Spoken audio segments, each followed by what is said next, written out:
I think everyone, like you mentioned, everyone's adopted it different. I think it's adopted differently across each business, isn't it? It's not. Hmm. It's what I think what fits best within your organisation, because there's going to be there's different bits, isn't there? Bits and pieces.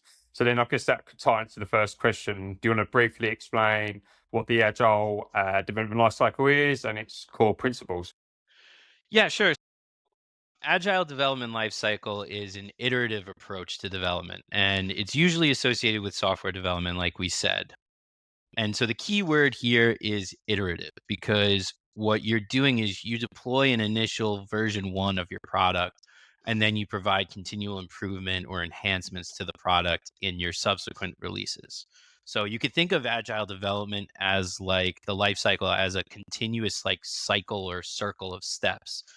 Those steps are something along the lines of you start with your requirements gathering or ideation of the product, you go through a development cycle, you go through testing, and then you deploy, and then there's a maintenance period. And then once you complete those steps, the cycle starts again.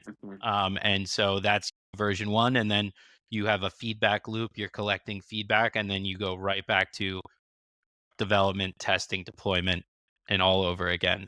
And that's the beauty of it is it's this iterative approach to developing and producing work and products without having to wait for long periods of time between deployments. So you're getting enhancements and improvements in pretty quick turnarounds rather than traditional waterfall sense.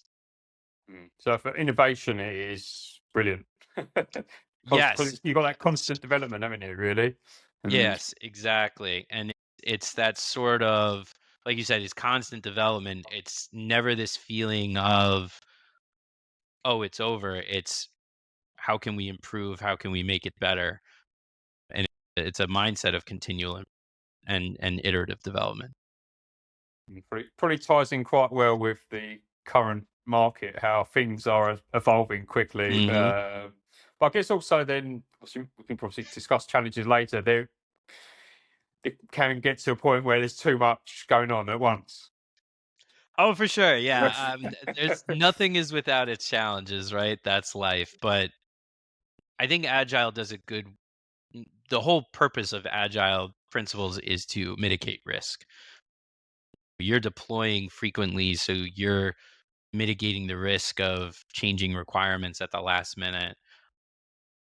But you're also ensuring that you're getting out a new product to make sure that you're not behind the ball on anything.